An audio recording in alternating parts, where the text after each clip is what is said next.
Welcome to ஆகத்தாஸ் kitchen. நாங்கள் இன்றைக்கி முருங்கைக்காய் கறி எப்படி பொரிச்சு குழம்பு வைக்கிறன்றதை பார்ப்போம். அதுக்கு தேவையான பொருட்கள்: முருங்கைக்காய் ஒரு 1/2 கிலோ எடுத்து வச்சிருக்கு, சிவப்பு வெங்காயம் சின்னனா வெட்டி வச்சிருக்கு, உள்ளியும் வெள்ளை வெங்காயம் வெட்டி வச்சிருக்கு சின்னனா, உப்பு கல்லுப்பு தான் பாய்க்கிறேன், ஒரு எலுமிச்சம் புளி அளவு பழப்புளி எடுத்து புளிஞ்சு வச்சிருக்கிறேன், கறி பவுடர் எடுத்து வச்சிருக்கு, வெந்தயம், பெருஞ்சீரகம், கடுகு இவ்வளோ பாவிக்கிறது, அதோட கருவேப்பிலை இவ்வளோ தான் இதுக்கு தேவையான பொருட்கள். நாங்கள் யூஸ் பண்ணுற ஆயில் கோகோனட் ஆயில் தான் யூஸ் பண்ணுறது.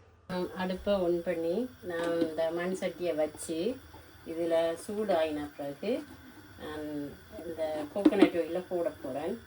கோகோனட் ஆயில்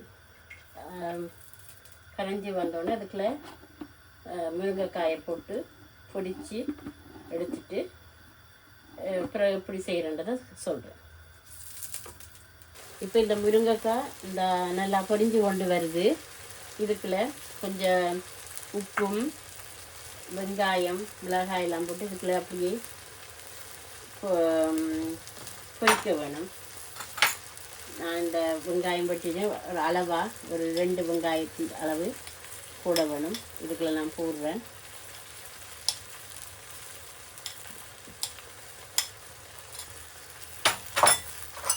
இதில் உள்ளியும் போட்டு அந்த எண்ணெயிலேயே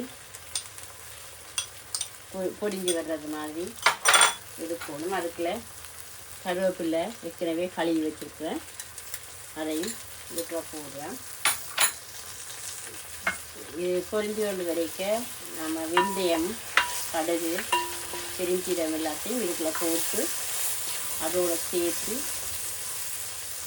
வதக்கி எடுத்துக்கணும். இது வதங்கி வரைக்க இதுக்குள்ள மிளகாத்தூளையும் போட்டு புளியையும் போட்டு அப்படியே இறக்குறது.